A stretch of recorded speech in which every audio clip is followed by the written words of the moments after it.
goodness, my friends, it feels good to be home. Tim McMahon, Kendrick Perkins, Shanae Ogumake. I'm Malika Andrews. What did I miss, guys? What's going on? Well, howdy, Malika. Welcome back to this side of the pond. It's good to be back. While you were busy hanging out with all those royals over there in England, we've just been waiting on word from the king. Waiting on word from LeBron James, and waiting and waiting and still waiting. But in the meantime, it's been the summer of LeBron, right? As the NBA world awaits his decision, but he's kept busy. LeBron and his 2016 Cavalier championship team, including our very own Richard Jefferson, they took a little trip abroad for the 10-year anniversary of the iconic 3-1 comeback. Amon Sharpe, he made the trip over there as well. But we can't talk about what LeBron's been up to without a little bit of golf. He's been in Ohio, Pennsylvania, the New York area, and he was across the pond as well. Although I think it was Scotland, not London. And this past weekend, he was back in the Big Apple for a Jay-Z concert at Yankee Stadium. I wanted to go to that. I know you did too. And then he's scheduled to be at Fanatics Fest on Thursday for a live podcast episode of Mind the Game here. So LeBron's free agency has lasted about 2 weeks so far, making this already the longest free agency of his career when he's switched teams. If history is any guide, when he returned to Cleveland in 2014, the announcement came on July 11th. So Kendrick Perkins, we're bringing it back by popular demand. You have a word of the day on this entire LeBron situation. What is it, my friend?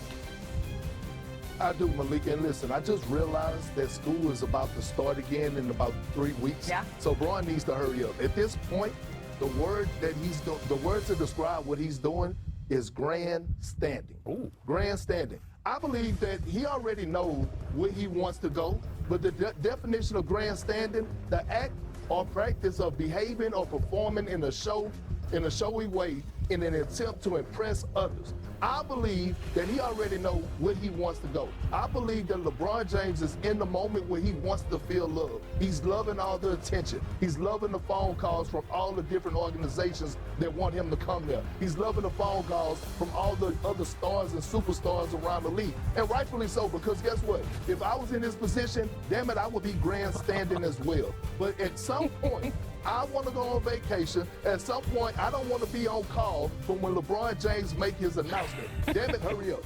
Hurry up. You might be on call for a couple more days here, Kendrick Perkins, because this has been unspooling since I left a couple of weeks ago. Janae, LeBron is entering year 24, right? And I think we've talked so much about where he's going to go, what we could possibly be seeing, enough guessing on that front. What is actually the most valuable skill that he is bringing to his next team now? He's going to turn 42 this season. So, in the spirit of words of the day, I have one particularly for millennials because there was a crazy book and show. The word to describe what LeBron James brings to a squad is he's an animorph.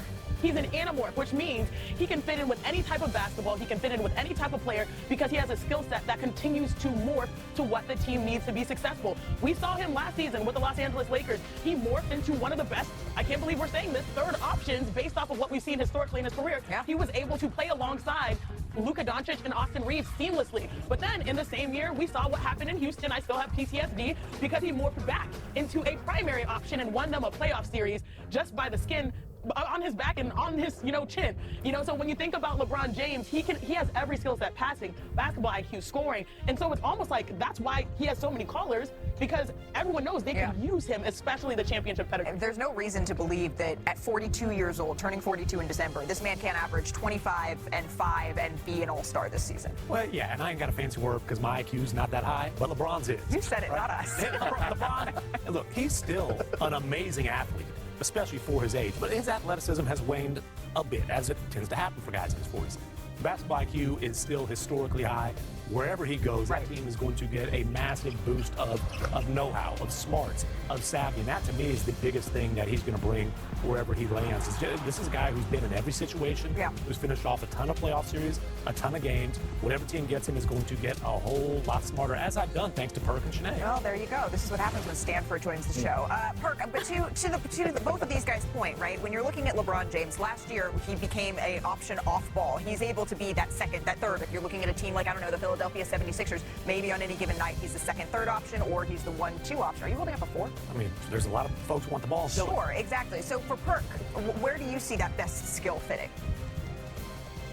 Well, to be honest with you, when it comes to the regular season, I would love to see LeBron James take a back seat, right? That's why, to me, Cleveland is so perfect for him, because Donovan Mitchell, James Harden, and Evan Mobley could get you through 82 games. Now, when you get to the postseason and you need LeBron to be that dude while still having the pieces around him, that's when LeBron James actually loves to show the world that I still could be a number one option. I still could be that floor general. So when you look at this order and you're looking at the betting odds, yes, they have the Cavs number one and Golden State number two, which I believe that should be his top two destinations. But if I'm LeBron James, considering that my journey started in Cleveland and looking at their roster and what they did in the conference finals, I'm saying to myself, all they was missing was leadership.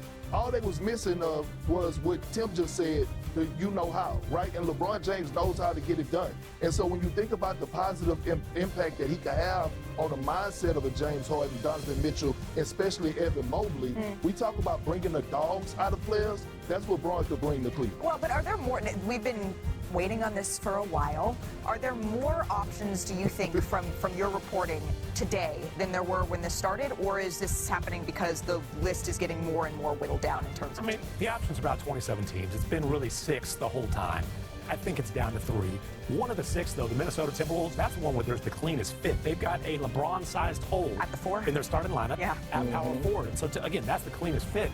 However, I do fear that if LeBron went to Minnesota with Anthony Edwards, with LaMelo Ball, with all their antics, you know, that beard's already got a lot of gray creeping in. I think by the time they came back to L.A. for the Christmas night matchup, he would look like Santa Claus. It would just be all white. Well, it takes one to know one, Tim. Let's get to LeBron's former teammate here, Anthony Davis. AD was in Vegas this past week. He was working out with his Wizards team. Now, remember, AD's yet to play a game with Washington. He sustained that left hand injury. It kept him out for the second half of the season. But Wizards general manager Will Dawkins, he spoke with Sirius XM on Davis's future.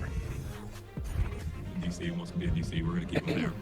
I think the important thing for us is just building on the summer and kind of making sure we're ready to go at the beginning of the year. And he was out here with all of our guys. We had every single one of our team members here for game 1. So we had all 17 guys on the roster here, and he was a big part of what we had going on, working out, leading the group workouts for our veteran players. So it'll be a fun summer. Obviously, we'll have a conversation when we're allowed to potentially have a conversation.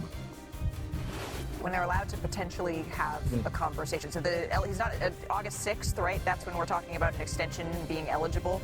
But it's their own player, so I would imagine that you give an inclination one way or another by now. And you mentioned that left hand, that healed right after the season and right after they maximized the lottery odds, which they ended up winning against AJ Bonds, but it's fully healed now. Yeah. And I can tell you this, he can go like this. Gimme. Pay me. You paid Trae Young. You gave Trae Young essentially a max extension.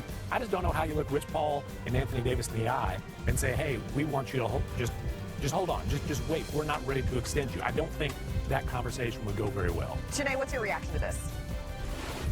Is Washington, it's time to wake up. It's winning time. Finally, please, Lord, because it has been since the last time the Wizards won 50 games, 1979. The last time they won a playoff series, 2017. The last time they were in the playoffs, 2021.